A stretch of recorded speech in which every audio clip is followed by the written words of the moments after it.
A paz do Senhor para todos amados, podeis vos sentar. Confesso para os irmãos que quase 50 anos pregando a palavra de Deus, até hoje, quando recebo a oportunidade, ainda dá uma tremedurazinha nas pernas, quando encaro, seja para um grande número, como um pequeno número de ouvintes, há um tremor. Tremor de reverência ao Senhor nosso Deus. Se eu tossir um pouco, vocês não se assustem. Primeiro, o desgaste de tanto falar. E segundo, um refluxo que me acompanha há mais de 30 anos. E às vezes a tosse, ela surge em primeiro lugar aí, mas com um jeitinho nós vamos chegar lá. Queridos, eu gostaria que aqueles obreiros da idade de 30 anos para baixo, por favor, se coloque de pé. Os obreiros que têm menos de 30 anos de idade, se coloque de pé. Só estou vendo 2, 3, 4. É que tem alguns que não ouviram. O som está aí atrás. Obreiro que tem 30 anos abaixo de idade, se coloque de pé.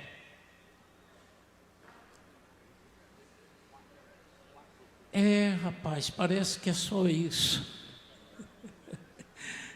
Às vezes chegaram, mas foram para o hotel. E a preocupação nossa, com especialidade, quando o pastor Carlos propôs esse tema junto com a comissão, é preparar essa nova geração de obreiros para receber aquilo e que nós outros, que já estamos com a idade mais acima, temos um compromisso, uma responsabilidade perante Deus em deixar um legado que nós recebemos lá atrás.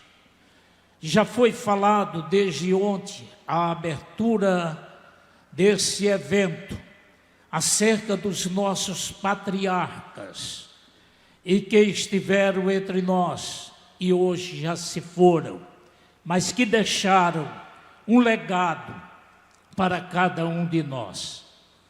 Esses patriarcas que poderíamos aqui enumerar alguns, chamados dos fundadores da nossa Igreja Assembleia de Deus.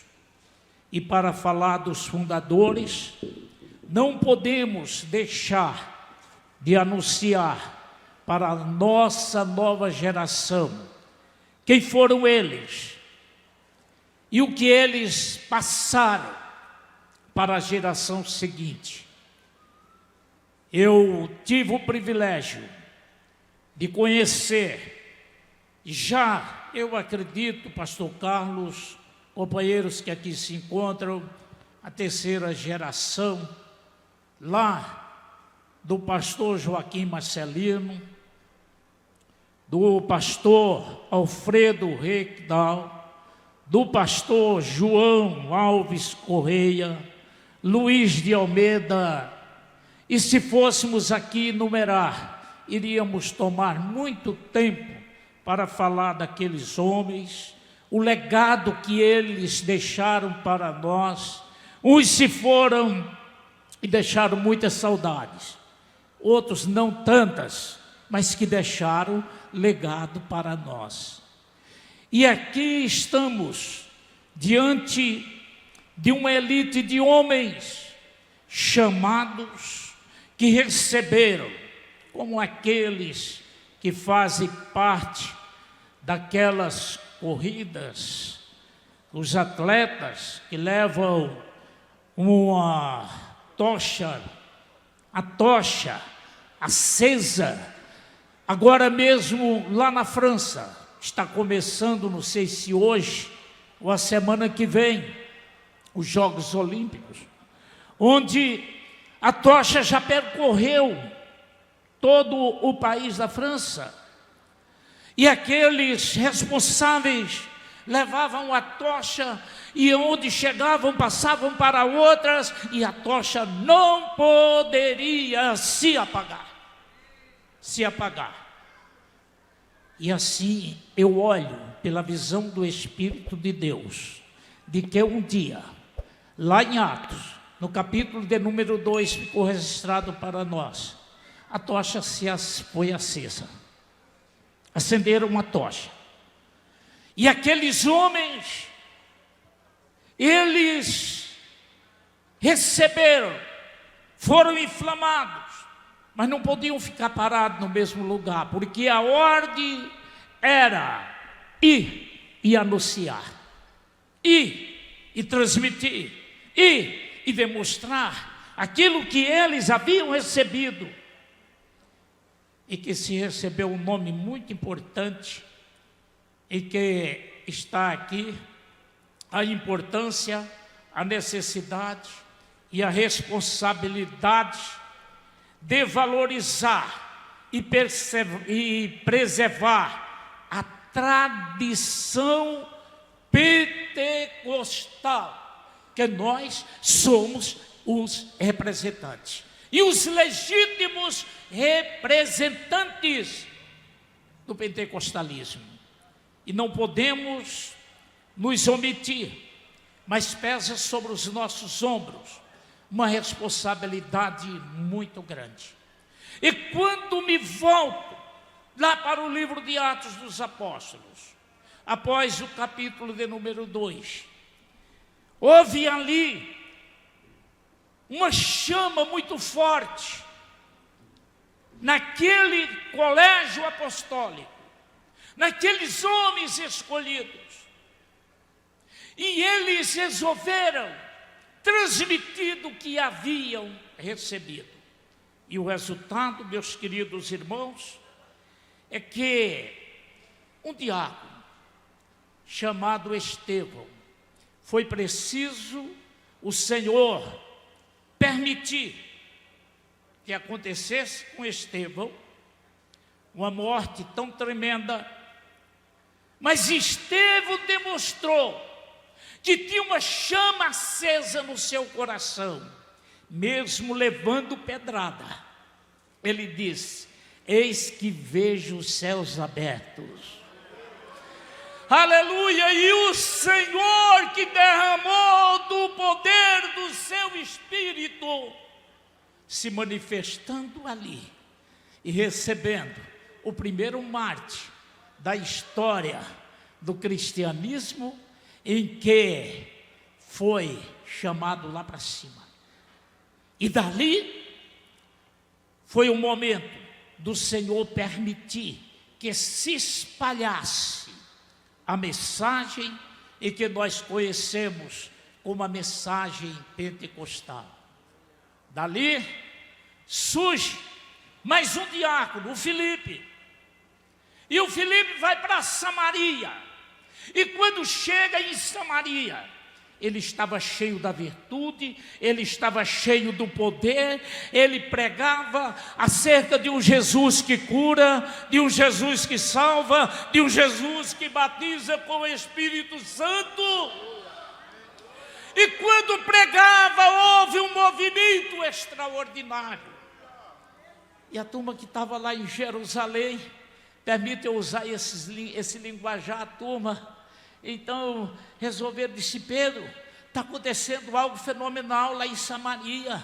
Olha, depois desse negócio do batismo com o Espírito Santo, depois daquele poder que você pregou uma mensagem, que quase 3.000 almas se entregaram naquele dia, a coisa chegou em Samaria. A coisa não é para ficar em Jerusalém, não, a coisa tem que se espalhar. E lá em Samaria está havendo milagres, está havendo maravilhas. Vamos mandar vocês lá. E mandaram Pedro e um outro lá em Samaria. Está lá em Atos, do capítulo de número 8, se não me falha da memória. E quando chegou, foi Pedro e João, foram os dois. E quando chegaram lá em Samaria, que viram tudo aquilo, aí disseram: está faltando uma coisa. O quê? Está faltando o selo de um verdadeiro pentecostalismo.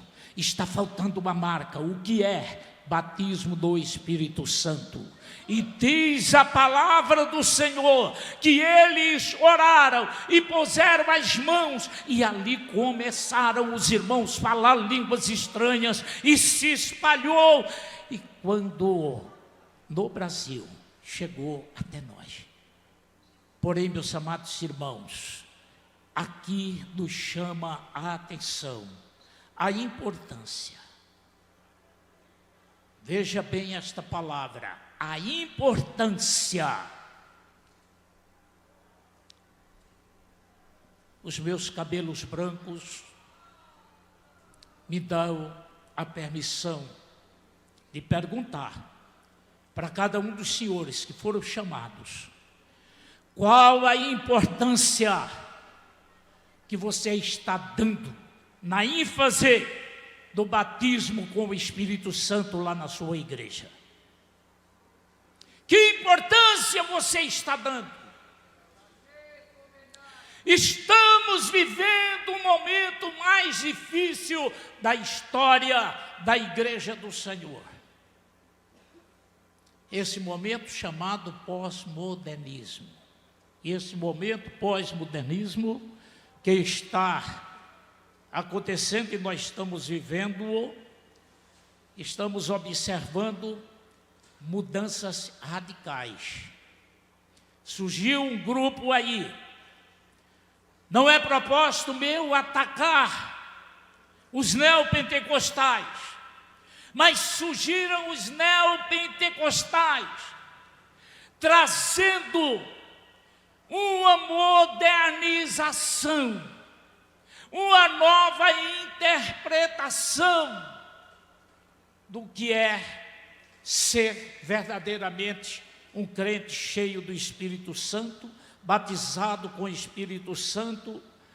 E infelizmente, muitos nossos, e eu vou falar com liberdade, tomando para nós essa palavra de pentecostais, porque somos os verdadeiros representantes pentecostais. Nós podemos encher o peito e dizer: nós assembleianos. Pode ter outras denominações conservadoras por aí, mas esta marca é uma marca em que está sobre nós assembleianos. Não estou aqui para falar da congregação cristã do Brasil que se diz pentecostal. Não estou aqui para falar de outras denominações que se diz pentecostais, mas estou aqui para falar, aleluia, para nós assembleianos, que não podemos permitir que esta chama se apague da nossa vida. Que esta chama se apague das nossas igrejas quando nos reunimos. Há muitos que estão com vergonha de ouvir falar em línguas estranhas dentro da sua própria congregação. Antigamente, e aqueles mais velhos, que me compreendem bem o que vou falar, as Assembleias de Deus, ela tinha um sinozinho no púlpito, os irmãos iam entrando dentro da igreja, iam dobrando os joelhos, iam clamando. Quem não era batizado com o Espírito Santo clamava pelo batismo com o Espírito Santo. Quem era batizado com o Espírito Santo não se conformava em vir ao culto e não falar línguas estranhas. Ele clamava e dizia: o que está acontecendo comigo? E só levantava da oração quando o sino tocava. E quando o sino tocava, Às vezes dava trabalho, pastor Carlos, companheiros, para se levantar a igreja de joelhos. E olha que naquela época não tinha o piso vitrificado, bonito, bonito. Outras igrejas no carpete, outras, inclusive a que Deus me deu para pastorear, umas cadeiras bonitas dessa lá no púlpito. Não, era chão batido. Quando não, aquele cimento que passava a cera vermelha. Aleluia, mas ali o crente dobrava o joelho, era batizado com o Espírito Santo, falava a língua estranha, e o poder de Deus se manifestava, a glória de Deus se fazia presente. Porém, meus queridos, o que está acontecendo hoje com as nossas Assembleias de Deus, desculpe-me, senhores obreiros,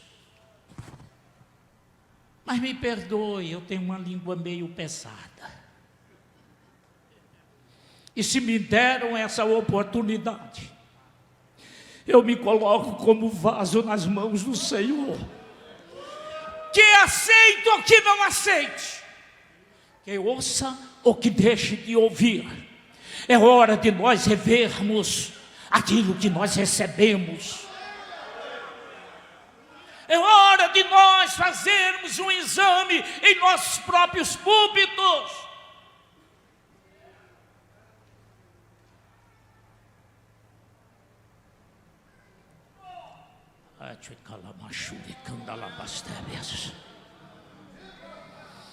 Que vergonha! Antes de iniciar o culto, obreiros, celular na mão, em cima do púlpito, redes sociais, a igreja, a mesma situação, e ainda diz: irmãos, não podemos perder aquele legado que nós recebemos, não podemos deixar de falar.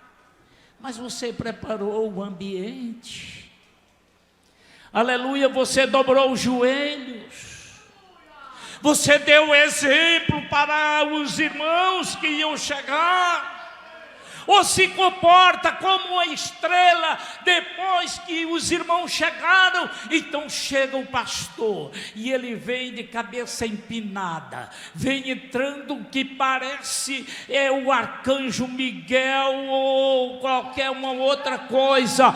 Aleluia, você é um servo de Deus, nós somos servos de Deus, exemplo no altar. Queremos verdadeiramente conservar o legado, paga o preço, joelho no chão.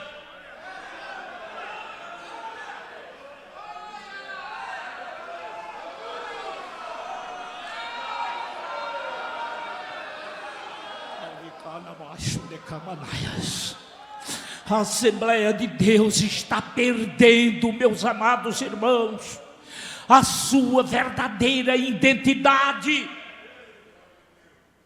a começar do púlpito. Fica bravo comigo, tô nem aí, não tô nem aí.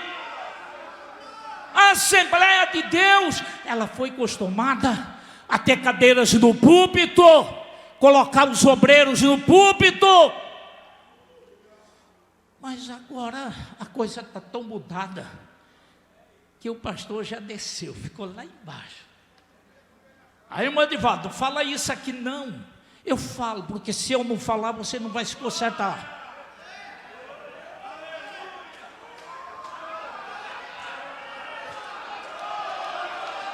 Se eu não falar, o Senhor vai cobrar de mim. Me escalaram, então aguenta. É que hoje nós temos que acompanhar a modernização. Olha o tema na apostilha. Dá uma olhada, pode olhar. Olha o tema aqui: o legado deixado para esta geração, o compromisso em transmiti-lo com eficácia.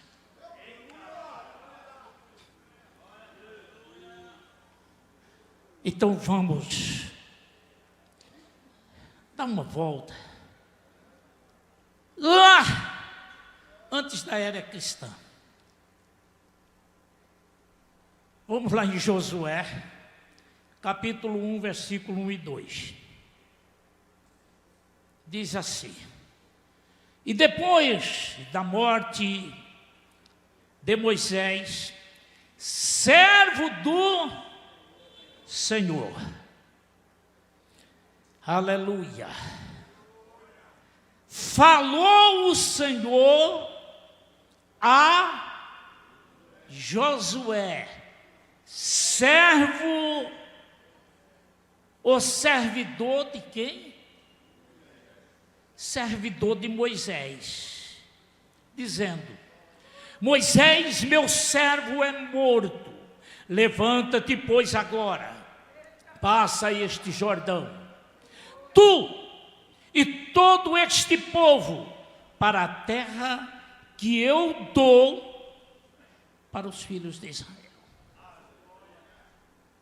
O que me chama a atenção aqui é que o Senhor fala aqui para um servo de Moisés, aquele que haveria de receber o legado das mãos de Moisés. Moisés foi, sua geração foi, agora o negócio é com você. Agora eu estou chamando você. E porventura não foi isto que o Senhor fez conosco? As gerações passadas foram e deixaram legado para nós. E este legado que deixou para nós temos compromisso, nós temos responsabilidade. Mas falar de um legado, é bom trazer um esclarecimento. Claro que há alguns que conhecem bem, mas há outros que nem tanto. Se existe um legado que é dado através de um testamento. Então, chama-se uma disposição testamentária, pela qual o testador, ele atribui a alguém que é chamado de legatário.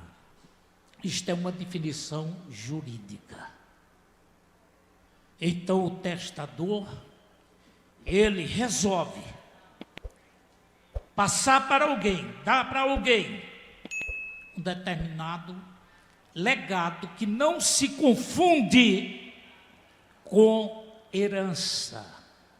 Com herança. Pode observar uma certidão de óbito, geralmente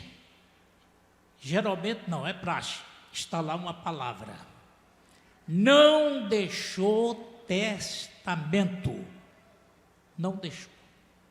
Esse testamento se vai no cartório, enquanto está com vida, então faz o testamento dizendo: eu vou deixar esse legado. O legado pode ser bens materiais ou até mesmo bens culturais que pode ser deixado. Porém, meus queridos irmãos, na definição bíblica, o legado, ele vai um pouco além. Enquanto o legado, na área jurídica, tem como um objeto uma coisa certa e determinada, deixada pelo legatário por uma mera liberalidade, através do testamento, conforme eu já lhes falei.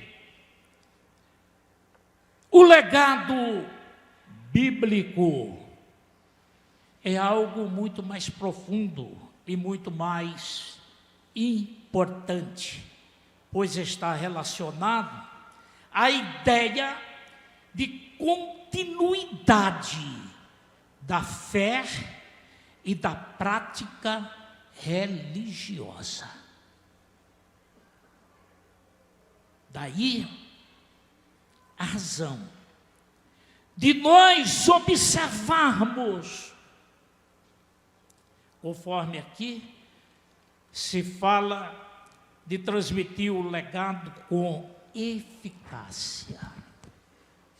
Esta eficácia, meus amados irmãos, é cumprir com todas as obrigações, sem que haja qualquer contratempo, seja ela financeira ou relacionada ao tempo, enfim, ligada a vários outros aspectos. Podemos dizer que a pessoa em que deve realizar isto com eficiência vai além do que se demonstrou aquilo que ele recebeu para executar com eficácia. E quando nós podemos observar dentro das páginas da Bíblia Sagrada o legado passado de Moisés para Josué, nós podemos ver de que é algo muito tremendo. Quando, lá em Deuteronômio, no capítulo 31, versículos de 1 a 3, diz: depois foi Moisés e falou estas palavras a todo Israel. Disse-lhes: da idade de 120 anos sou hoje, já não poderei mais sair e entrar além disso. O Senhor me disse: não passarás o Jordão. O Senhor teu Deus passará diante de ti. Ele destruirá essas nações diante de ti, para a qual passais a possuir. Josué passará diante de vocês, como o Senhor tem dito. Então está aqui Moisés dizendo: olha, quem vai receber o legado é Josué. Ele vai passar diante de vocês. Ele vai conduzir a vocês para a terra que mana leite e mel.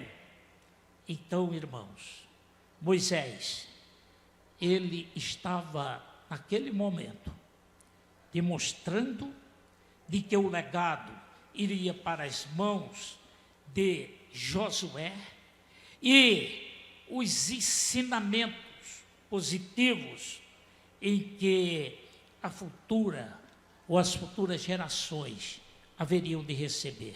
Veja no versículo 8, digo 7 e 8, do capítulo 31 de Deuteronômio, ele continua dizendo: chamou Moisés a Josué e lhe disse aos olhos de todo Israel: esforça-te, anima-te, porque com este povo entrarás na terra que o Senhor jurou aos teus pais que lhes dá, e tu os farás herdá-la. O Senhor, pois, é aquele que vai adiante de ti. Ele será contigo, ele não te deixará, nem te desamparará. Não temas, não te espantes.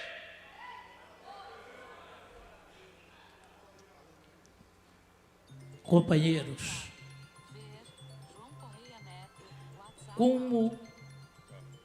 você está cuidando do legado recebido? Como estamos cuidando desse legado? Porém, para que Josué assumisse aquele legado, haveria algumas condições, algumas exigências para aquele legatário chamado Josué. Não era simplesmente chegar e dizer: não, eu recebi, é uma tradição, passa de bisavô para o avô, para o pai, para o filho, para o neto, para o tataraneto. Aleluia. Só se ele tiver chamada da parte de Deus. A igreja do Senhor não é um negócio. A igreja do Senhor é um povo santo. É um povo em que precisa de ser liderado. E o líder jamais, ele próprio como líder, ser o liderado. Não, porque ele recebeu uma chamada, recebeu uma posição. E eu dizia para vocês de que havia algumas exigências. E essas exigências se encontram no livro de Josué, capítulo 1, versículos 7 e 8. Então somente esforça-te, tem bom ânimo, para teres o cuidado de fazer conforme toda a lei que o meu servo Moisés te ordenou. Quem é que está falando isso? Quem é que está ordenando para Josué? É o próprio Deus. Tenha cuidado. Você vai fazer conforme aquilo e que já foi ordenado. Dela não te desvie, nem para a direita, nem para a esquerda, para que prudentemente te conduzas por onde quer que andares. Não se aparte da tua boca o livro desta lei, antes medita nele dia e noite, para que tenhas o cuidado de fazer conforme tudo quanto nele está escrito, porque então farás prosperar o teu caminho e então prudentemente te conduzirás. Olha aqui a ordem. Você não vai se apartar deste livro. Qual o legado que nós estamos passando para a nova geração? Estamos realmente meditando neste livro dia e noite? Vamos ser francos, irmãos, nesse instante. Estamos nessa reunião para ouvir Deus falar conosco, sim ou não? Amém. E o Senhor, Ele quer falar. O Senhor quer falar. Há poucos instantes eu citei de que é uma vergonha o que nós estamos contemplando aí em muitas igrejas, que para se iniciar o culto, estão os obreiros nas redes sociais, falta de reverência no púlpito.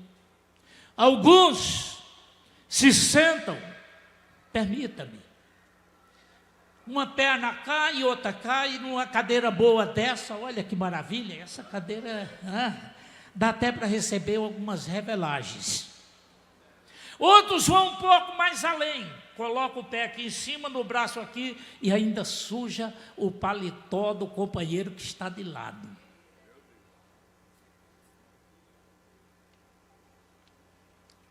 Já não está mais havendo aquele momento em que se abre a Bíblia e medita, mas tem outros que até abrem a Bíblia, sabe de que forma? quando o pregador está pregando, ele folheia tanta Bíblia, mas não é para ler a Bíblia, não.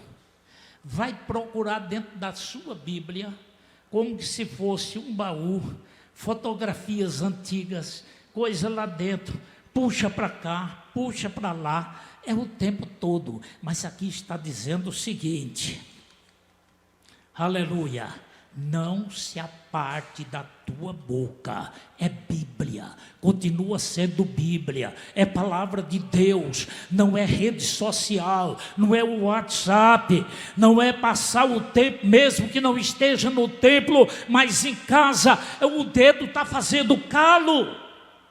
Antigamente, se fazia calo nos joelhos, mas hoje não tem mais esse negócio de calo no joelho para alguns. Não podemos generalizar.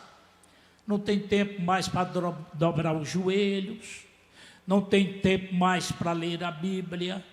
Mas pergunta o que está acontecendo nas redes sociais. Verifica. E o pior, que outros levam para o púlpito, ao invés de trazer a mensagem, vai falar o que está na rede social. Queridos, aleluia, nós recebemos, está nos nossos ombros, há um peso de responsabilidade, peso de compromisso, peso de levar esta incumbência e passar para outros e dizer: Jesus salva, Jesus batiza, Jesus cura com o Espírito Santo, Jesus ainda dá dom espiritual na igreja.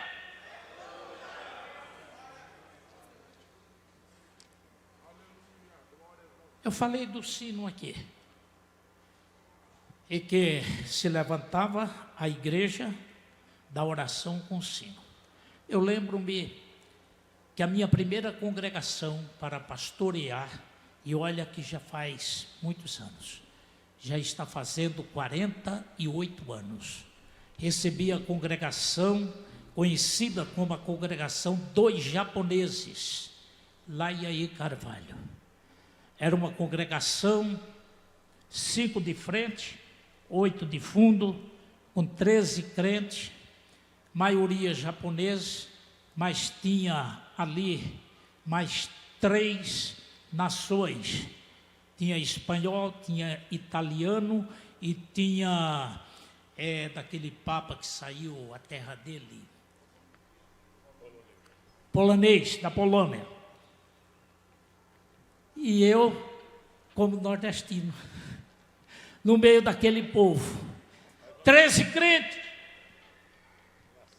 Quando assumi, necessário 2 pastores, e os 2 não se entendiam. Era um japonês e um outro brasileiro. Não se entendiam. E quando cheguei para assumir, nos bancos havia umas mofadinhas que me chamaram a atenção. Eram bonitinhas, bem cuidadas, zeladas, branquinhas. E quando eu olhei aquilo, eu perguntei, por que tanta mofada aqui? Disse, não, pastor, é que uma coloca no joelho, a outra coloca aqui para encostar a cabeça, aqui no banco, e quem está na lateral aqui da parede, ainda coloca uma de lado aqui. Eu disse, Jesus, me dá sabedoria, Jesus. Esse trabalho é difícil. O que vou fazer? Jesus começou a salvar almas. E foi aumentando. Eu reuni os irmãos e digo, irmão, o problema é o seguinte, já temos tanta mofada aqui e está chegando mais gente. Vamos tirar a mofada e vamos ficar de joelho no chão.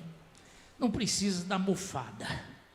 E o resultado, o Senhor aprovou de uma maneira tal, que um dia eu estava orando, e a campainha era aquela que tocava com o dedo, e quando eu fui levando o dedo para tocar, senti que algo aqui do meu lado segurou a minha mão, e eu não conseguia tocar a campainha. E aquela voz meiga veio bem em mim e disse, ainda não, eu tenho uma obra a fazê-la. E de repente vi como uma bola de fogo, passou por dentro de mim, saiu desse lado e foi lá no último banco onde estavam 2 japoneses, irmão Keiti e o irmão Paulo Yahashi. Japonês, para se alegrar, é diferente de nós brasileiros.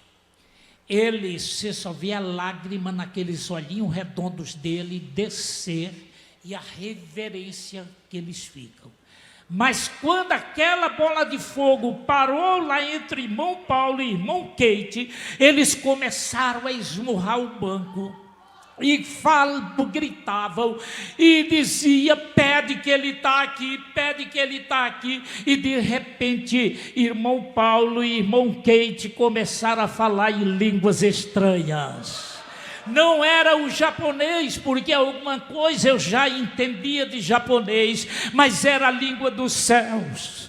Aleluia, as crianças, que tinha muita criança japonesa, inclusive 2 crianças minhas, vieram ao corredor da igreja, e em dado momento aquelas crianças pulavam e falavam em língua estranha, as lágrimas desciam, o poder de Deus foi derramado na igreja japonesa, e o nome do Senhor foi glorificado. Então, irmãos, primeira determinação: não se aparte da tua boca esta palavra. Mas vivemos uma época em que há tantas coisas erradas, obreiros preguiçosos para evangelizar, já não tem mais aquele ânimo, aquela coragem de sair na rua e anunciar que Jesus Cristo é o mesmo. A Bíblia, ela nos diz que a preguiça é uma atitude errada que nos leva a uma ruína. O descanso, na medida certa, é muito importante, mas não se deve abusar. Quem é sempre dominado pela preguiça, desperdiça a sua vida, e que o legado não tem como passar para outro. Não tem como passar. Porque nem ele mesmo está convicto do que é ser um crente pentecostal. Irmão, não tem vergonha de dizer que você é um crente pentecostal. Para com esse negócio, nomenclaturas. Antigamente nós éramos chamados de pastores. E ter um título de pastor era algo sublime, era respeitado. Era respeitado. Eu estou falando isso para vocês porque eu tive um privilégio. Cheguei na igreja com 17 anos, 18 anos para 19, eu já era o motorista do meu pastor, que não sabia dirigir, e todo mês estava lá em Recife, dormíamos, éramos hospedados na casa do pastor José Amaro. Se aqui no nosso meio ainda tem algum remanescente, lá do estado de Pernambuco, que conheceu o pastor José Amaro, pastor José Amaro era baixinho. Quando o Senhor o chamou para assumir o cargo de presidente, naquela época ainda se orava para colocar um pastor. Hoje não. Hoje quer tomar o lugar do pastor puxando o tapete. Calúnia, mentiras e uma série de coisas, porque querem derrubar o pastor. Houve a vacância no ministério de Recife. E se reuniram. E o Senhor falou: mande buscar José Amaro, lá no sertão de Pernambuco, mais de 800 quilômetros. Pastor José Amaro dirigia um trabalho lá e trabalhava na venda de carvão, era um carvoeiro. Manda chamá-lo. E quando o pastor José Amaro chegou, assumiu ali a presidência. Porém, irmãos, aquele homem deixou um legado tão grande. Quando ele ia caminhando, estavam todos os pastores, reunião com os obreiros, ali em Recife, toda primeira segunda-feira e à noite a ceia. Quando o pastor Zé Amaro, ele ia caminhando, os pastores baixavam a cabeça. Na convenção ele era conhecido como delegado do Nordeste. Na realidade tinha esse negócio de delegado na convenção, né? Porém, na hora que a coisa começava a sair do rumo, pastor Zé Amaro se levantava. Ele usava um óculos, uma armação, como essa preta, mas era o óculos. Então ele colocava o óculos aqui, quando dava uma olhada assim, alguém dizia: aí, velho, todo mundo tinha que baixar a cabeça e ouvir o homem de Deus falar o que Deus determinava. Sabe por quê? Porque ele recebeu um grande legado e transmitiu um grande legado. Se hoje há alguns e que não querem colocar em prática ou entraram por outro caminho, irão responder diante de Deus. Mas o legado nós recebemos e temos que entregá-lo com eficácia. Não podemos deixar que a chama pentecostal ela venha se apagar sobre nós, a ponto de, no início eu disse, tirar os obreiros do púlpito. E tem outros que estão indo mais além. Estão indo mais além. A inovação chegou a um ponto tal. É bem verdade que lá para o lado do Rio Grande do Sul, tem umas igrejas lá que usam cruz. Mas agora coloca uma cruz enorme, só está faltando a imagem daquele Cristo lá, que parece mais, lá no Nordeste, uma lagartixa seca pendurada ali. Para quê, irmãos? Você tem algo mais poderoso do que a cruz. Você tem a palavra de Deus. Aleluia, usa a palavra de Deus para com inovação. Aleluia, Deus colocou em nossas mãos e através desse legado a palavra. Usa a palavra, fala a palavra, ensina a palavra e acaba com esse negócio de inovação. Pastor, o senhor está querendo mandar na minha igreja? Não, eu não estou querendo mandar não. Eu estou aqui como vaso de Deus, instrumento de Deus, para dar o grito enquanto há tempo.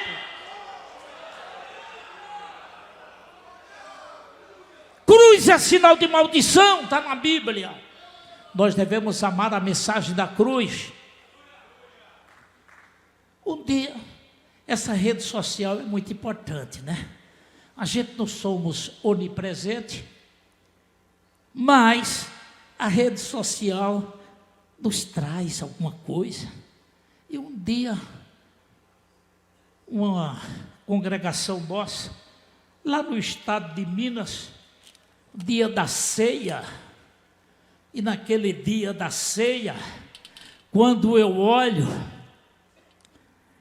mandaram lá as fotos do culto, que eu olho, um vaso mais ou menos desse tamanho, deitado em cima da mesa da ceia, de dentro do vaso saía um lençol vermelho, e o lençol vermelho caía por ali e se espalhava lá pelo meio da igreja, uns enfeites lá.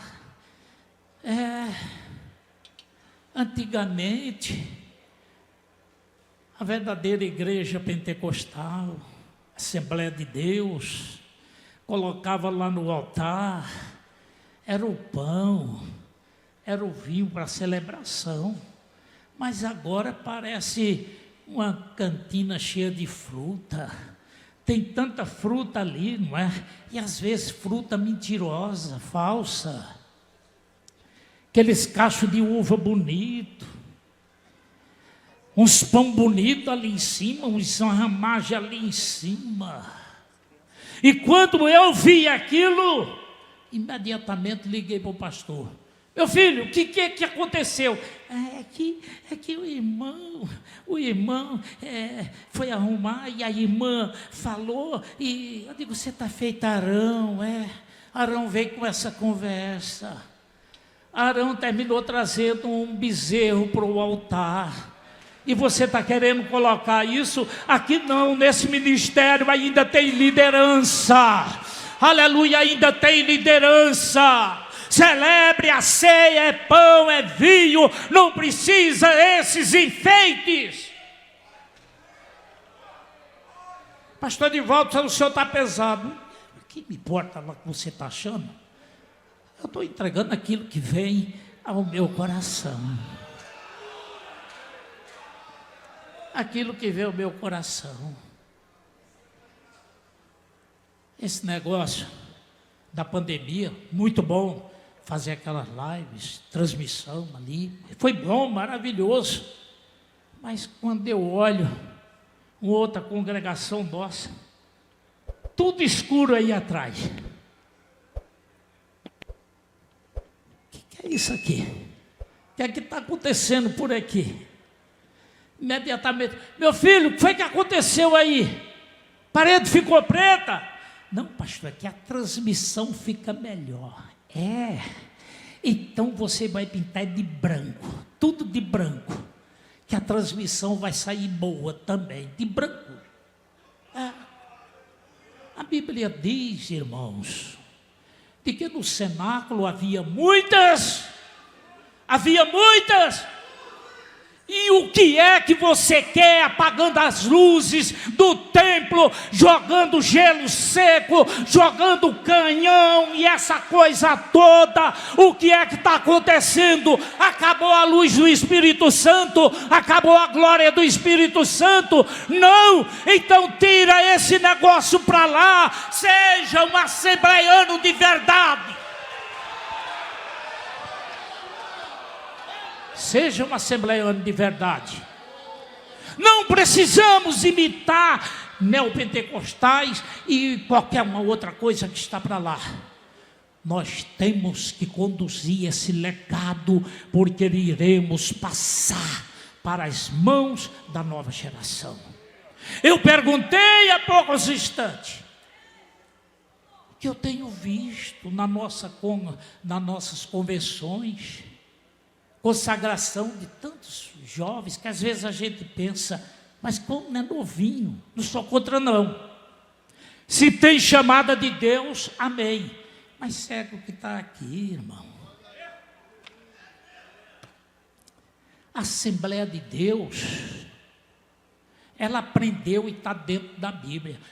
Pastor Carlos falou, antes de encerrar aqui, que alguém perguntou, me prova na Bíblia onde é que para consagrar tem que ser batizado com o Espírito Santo. É que ele não conhece mais a Bíblia. Não conhece. Até na consagração dos diáconos, diz, homens cheios.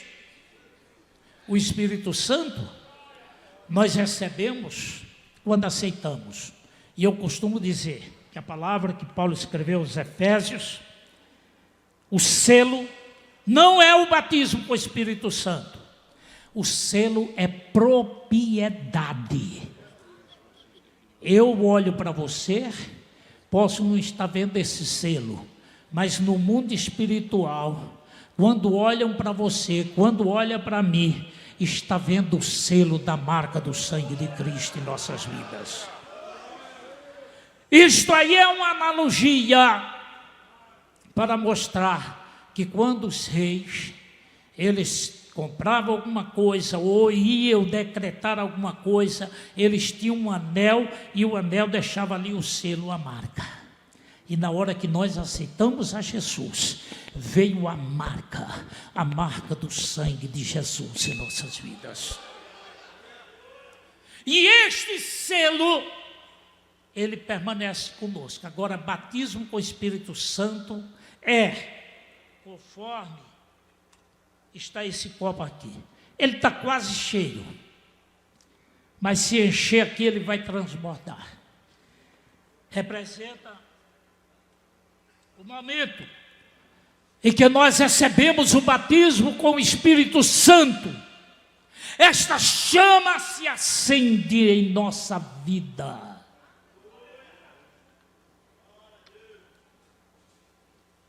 Mas tem obreiro que chega no púlpito, ele fica procurando palavras difíceis para pronunciar, um vernáculo bem polido. Eu falo que o irmão Werneck, ele é o nosso filósofo. Pastor Werneck é uma benção. Mas se pastor Werneck chegar aqui, desculpe, eu vou usar uma palavra bem pejorativa, metida besta. Metida besta. Porque o filósofo fulano de tal fala tanto acerca de filosofia, uma palavra tão técnica, que o Espírito Santo está por trás, né? Que disse Isaías, ouça a voz do que está por trás de ti, dizendo, está por trás e dizendo, Espírito Santo está bem atrás. Werneck, fala que o sangue de Jesus ainda tem o poder purificador. Não porque falou e começa a falar nomes tão difíceis. E o Espírito Santo vai se afastando igual a visão de Ezequiel. Quando ele viu que a glória saiu do altar, ficou lá na porta, e lá na porta não teve jeito mesmo, levantou e foi lá para as montanhas. Há muitas igrejas por aí que não estão mais prosperando, não estão mais vendo a operação do Espírito Santo, porque lá só se preocupa, não porque vai vir o doutor fulano. Qual a diferença da alma do doutor fulano para a alma daquele lá da chupana? Qual a diferença da alma do homem mais rico do que aquele mais pobre? Nenhuma. Diante de Deus é igual. Ou aceita Jesus para ir para o céu, ou vai para o inferno. Não pode mais pregar a mensagem de inferno. Foi assim que a Assembleia de Deus chegou aonde nós estamos hoje, anunciando a palavra simples, porém cheia da autoridade, do poder do Espírito Santo. Então, queridos, avançando um pouquinho mais para encerrarmos este momento, página de número 18, a importância, a necessidade e a responsabilidade de valorar e preservar o legado pentecostal. Costumo afirmar que a doutrina das Assembleias de Deus, que hoje para muitas igrejas a doutrina é só salvação, cura, já estão em dúvida. Já estão em dúvida se ele cura. Mas eu quero falar nesta tarde. Jesus continua salvando. Quem é salvo, levante a mão, convicção. Quem já recebeu cura, levante a mão com convicção. E quem já foi batizado no Espírito Santo, levante as mãos. Meus irmãos, aleluia, aleluia. Aleluia, não há algo mais gostoso para o crente. Primeiro dizer, eu sou salvo, e não ter dúvida, não ter convicção, não ter nenhuma incerteza, mas ter convicção. Eu sou salvo. Segundo, sou batizado no Espírito Santo. E ainda creio nas revelações. Por que não está acontecendo tanta revelação no nosso meio? Porque nós estamos nos omitindo. Já não estamos mais crendo. Mas essa tarde eu afirmo que ouça ou que deixe de ouvir. Não se existe uma igreja pentecostal sem a operação do Espírito Santo. Ela pode deixar de crer, então deixa de ser pentecostal também. Porém, se continua crendo, enquanto a igreja estiver entre nós, Jesus vai continuar operando. Chegamos ao momento para finalizarmos. De que? Para se consagrar um irmão ao santo ministério, já não está havendo exigência. E se você, irmão, trouxe alguém para domingo consagrá-lo ao santo ministério, e ele não é batizado com o Espírito Santo, por favor, não faça um estrago desse. Vamos conservar o que nós recebemos. Vamos transmitir o legado dizendo, consagro quando Jesus batizá-lo no Espírito Santo e ele tiver chamada. Porque ministério não é dinastia, não. Pode ser um legado vindo da parte de Deus, em que Deus passou para nós e nós vamos olhar entre nós aqueles que Deus indica, mas trazer para consagrá-lo, porque ele é um bom dizimista, porque ele é um empresário, porque ele é um ex qualquer coisa. Não traga não faça isso, não estrague a gloriosa Assembleia de Deus, que ainda crê na doutrina tripla: Jesus cura, Jesus salva, Jesus batiza com o Espírito Santo, e por último, acrescentando, ele vem buscar os seus escolhidos. Estamos no aguardo, Jesus breve virá. Vamos nos colocar de pé, fazermos uma oração. Oração esta, e que, querido, se é de ficar com raiva do irmão Edivaldo, faça uma oração diferente. Pergunta assim, Jesus, em que é que eu estou falhando? Jesus, eu quero ver as chamas arder, a começar do altar. Não é lá na nave da igreja só, é a começar do altar. E parar com esse negócio que você tem o título disso, que você, no nosso meio, no nosso meio, chegou um camarada, eu digo nosso meio convencional, e naquela época, já faz alguns anos, eu estava trazendo uma palavra, e eu falei, irmãos, cuidado com esses doutores endividados. Não é doutor em divindade, não é? Porque hoje é tanto título, né? Quem somos nós? Estudar divindade, dizer que não, eu fui profundamente na etimologia de Deus, cheguei lá em Deus e estudei Deus. Para disso, irmão. Eu não sou contra a teologia. Olha que talvez eu seja um aqui dos bacharéis de teologia mais antigos no nosso meio.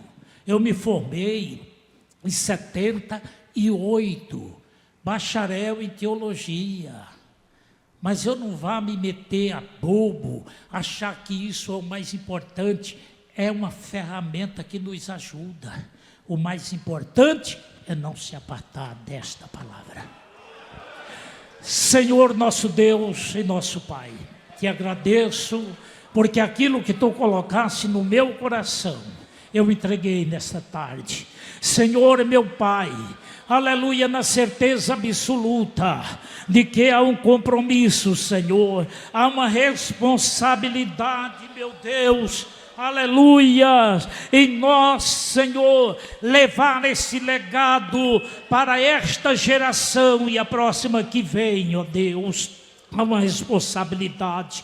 Portanto, Senhor, aplica no coração de cada um dos irmãos. E quando terminarmos, meu Pai, esta reunião convencional, possamos voltar para os nossos lares, jubilando e dizendo verdadeiramente: o dono desta obra, aleluia, nos avivou para o verdadeiro pentecostalismo em nossas vidas e na tua igreja.